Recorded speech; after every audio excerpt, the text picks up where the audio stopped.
Welcome in, ladies and gentlemen. Player profile time here at Giangelo's in Boardman. And I am here with number 31 in your programs, number 1 in your hearts, ladies and gentlemen, Jimmy Powell. Quite the ovation, young man. Thank you. Well deserved. Coach said that last game, and always, the ball always finds number 31. Yeah. I mean, for you, it seemingly is the case. The ball always finds you, and you're always coming up with somehow getting your name out there, getting on the stat sheet, filling it up. How? Is it magic? Are you a magician? I mean, some would call it luck, but I like to say that I make my luck. That's opportunity, buddy. Yep. I appreciate that. All right, so I want to, and I don't have a replay of it. I wish I did. Right before halftime, ball finds you again. Surprise, surprise. You're swerving in and out, trying to get that ball into the end zone. What did you see going through all of that? Because, I mean, it was going one way, and then all of a sudden that ball, the pigskin was going the other way, and all I saw was a golden 31 just stomping down the sidelines. What was it like for you? All right, so boom. Basically, they got a nice run on us, but got punched out, and I picked it up, started running, and then I saw the clock, right? So I was like, this either has to go or, it doesn't really matter. So just started running up the sideline, and then Heath got that good block. I don't know if you remember that or not, but made one more cut, but I would have scored, but I got tackled from behind. Well, I was going to say that you had some blockers out front of you, didn't you? Yeah. But you didn't see the guy behind you. I think it was actually the running back that fumbled made the tackle. Bram. I think so. Okay. Yeah. So, here's the other question: is when did you notice that there were zeros on the clock? Because we're looking, and I was paying attention to you. I couldn't see zeros. When did you know in your run that it was you score or nothing? So when I was running up the sideline, I peeked up for a second. I saw the time was running out. There's no way. So I just tried to cut it back so I could give it a chance. You've been a skill player, seemingly your entire existence playing football. For you, we see you come in big-time scenarios and have to sling it. We've seen it over your career. Those moments that Tristan had to have his jersey ripped off of him, you're coming in, you're taking care of business. For you, what I appreciate about you in this Raider team the most is it's very selfless. We talked about selflessness last week. You are the biggest, well, maybe other than Tristan's family, you are the biggest Tristan Toy fan that I've ever seen, rooting for him to succeed. Yeah. How is that? Because in a world full of ego and me, you're rooting for your quote-unquote competition at your position to do as well as he possibly can. How is that? I mean, if I get better, he gets better. If he gets better, I get better. In both ways. I mean, we both watch each other play. So if I'm not in and I'm watching him, I'm thinking, what would I be doing there too? And seeing him make a play, I mean, that's my guy. So, it excites me. But defensively, buddy, there's nobody getting ahead of you because you're out there making incredible play after incredible play. You don't care if your name gets called or not, but you are the guy that kind of like the umbrella, right? You're always covering for people, but you never get the credit for keeping everybody dry. How did you become so selfless in your walk and your journey in sports? I would say that's a good question. I would say, I don't know, I guess wow, you got me stumped. That's why they pay me the big bucks. Yeah, so, I mean, it's just. Is it something about, your walk with, who you are as a character? Is it your family? Is it the people you surrounded yourself with? What is it? Yeah, I would say it's kind of the Raider standard to be selfless. I mean, if you're out there selfish, it's all the defense. It's one wall, So if I'm doing my part and maybe someone messes up, then if I'm able to help them, then it helps the whole team. How does football help you in other aspects of your life, whether it be other sports, whether it be leadership, whether it be who you are as a person? How does it help you? I would say, well, from a physical standpoint, a lot stronger, a lot faster for my other sports, but I feel that it's really shaped me as a better person, becoming a man and being able to look up to all the coaches and how they handle themselves and conduct themselves. They're good role models for us players. All right. I don't know if you know this. 31's a very special number to yours truly. I think we've talked about this before. Yeah. How did you develop the appreciation for 31? Was it something that you saw it, you said, hey, I have to have 31, that's my number? Or did you own it over time, and now it's just synonymous with Jimmy Powell? So freshman year, it was either 29 or 31 for Tristan and I, because we had to have. Yeah, so he took 29, and I took 31, and I just came to love it. Don't rip that jersey. Right. Do not let Tristan Toy have that jersey. Whatever you do, we're trying to keep that through the Yoakley name. Yeah. It might disappear for like 10 years, just so you know. For you, leadership is a huge thing. You're a leader on this team. You do it through your words. You do it through your actions. What has been the biggest challenge for you going from being a leader as a junior, right, to being a leader as a senior, and everybody is looking at you. Everybody's looking at every step you make. What has been the biggest challenge? I would say it's making sure you're always leading by example and helping the younger guys out. Yeah. Like I remember the seniors when I was a freshman and when I was a sophomore, the seniors my sophomore year, they were good friends. It's about being friends. I'm friends with a lot of those younger guys. So if you could show them, like treat them as like maybe just one of your friends, then it'll show them, oh, that's how, you should act. It's incredible. Let's talk about your friends on this team. You guys are very tight-knit, especially at the senior level.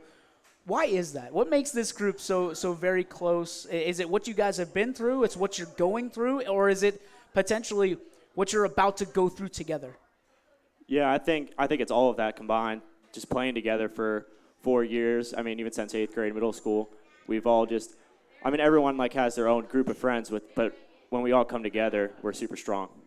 All right, let's go to what you're going to do off the field. What are some of the things that you love doing off the field besides playing sports and football? Well, I like to golf, but now that I'm on the golf team this year. I don't know. Did you know that? I didn't know that. Yeah. You guys just sectionals? Yeah, right? but they shout out to the golf team. Shout out to the golf team. I'm not great though, so I'm not within the top 5. Go to the tournaments. I'm gonna let you in a little secret. Okay, when you're not good at golf, you are the best salesman ever, right? Because those are the guys that get all the money for their company. Right. Yeah. Just don't tell them. Be like, oh, I'm just having an off day. Just don't tell them you stink. For you, what else keeps you going? What else keeps you kind of calm and serene? Video games? Are you video game guy? I don't really like playing video games. I have a PlayStation, but I probably haven't played in like a year. But do you read? No, I don't read. I like to spend time outside. I like mowing the grass. Mowing grass? Yeah. All right. Are you a stripes guy? Are you a crisscross guy? What do you? We just have a rider. We don't have a zero turn, okay. So it's kind of hard. But it's just vertical stripes. All right. What are we gonna do after school? What's the plan? I want to go to college. I'm thinking YSU. YSU. I want to study finance. Finance? We trying to play ball? Or are we hanging up those cleats with that state championship? I was thinking about it, but the things that I like about football are like South Range football. It's right here in the burgundy and gold. Yeah. I think we can all appreciate that.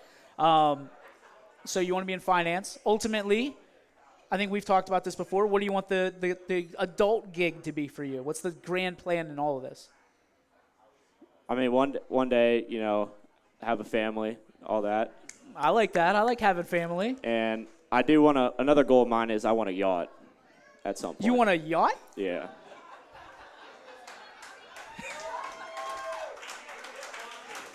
Like a James Bond yacht, or like a yacht that I would have in East Palestine? No, like a yacht. A yacht. Yeah. So you're looking to earn some change. Right. So you're looking to be a really bad golfer, is what you're telling me. We'll see. We'll see. All right, let's talk about those role models. We talk about them every year, but I think yours have been steadfast in your life since the beginning.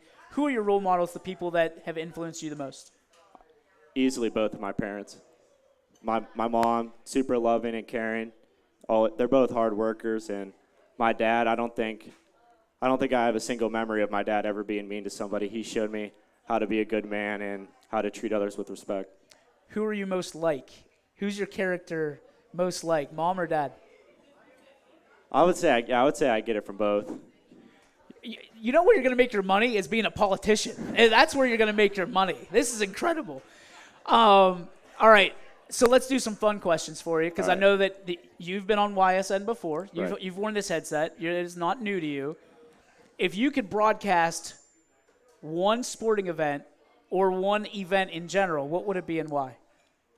I think women's college softball. I think that's really exciting. Why? I like baseball, but I think that's boring to watch. And I think the softball, it's just there's always something going on. Except on YSN. It is riveting on YSN. Okay, let's not drown the ratings here, Jimmy. Sorry. Okay. Well, Halloween's coming, so we got to talk a little bit about fear, right? What spooks you out? What things are you afraid of? Oh, it got real quiet in here. That's scary. I'm not the biggest fan of heights. Heights, okay. What about snakes? I love snakes. You love snakes? I love snakes, yeah. A lot of my friends know it's like whenever there's a snake, like I usually will just pick it up or I've come to I used to not like. Wait. You just go walk around picking up snakes? Well, like if I see it, yeah. Or on the camping trip, there was a snake, a water moccasin. But if there's a boa constrictor, like from the trees, you gonna try to climb up and get it? I'd stay away from that just because outweighs me maybe 3 or 4 times. But yeah, I did catch the water moccasin. That was cool. The water moccasin chaser. I love it. Let's go to, what is your favorite holiday?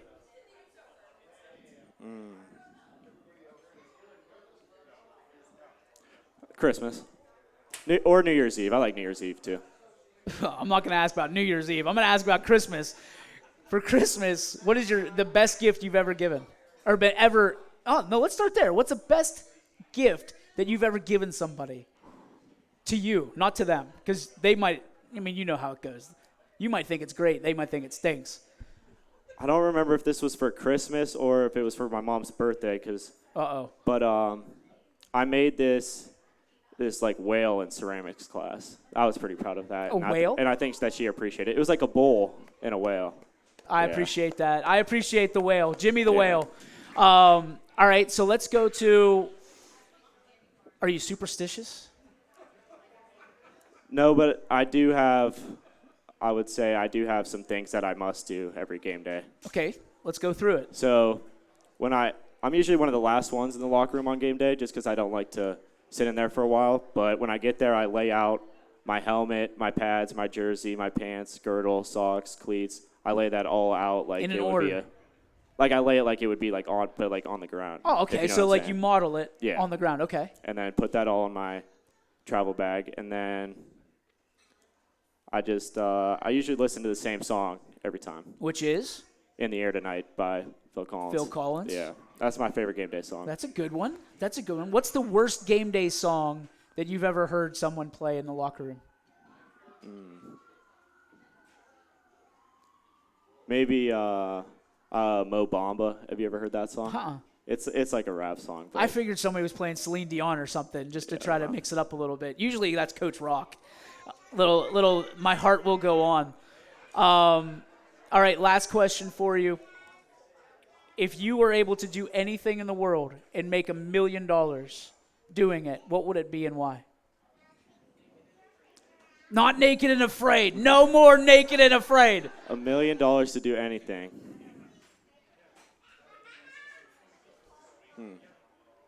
Maybe just mowing the lawn. You just want to mow the lawn for $1 million. That's why you're my guy. Yep. Ladies and gentlemen, Jimmy Powell. Thank you, Jimmy. Yeah, thanks for having me.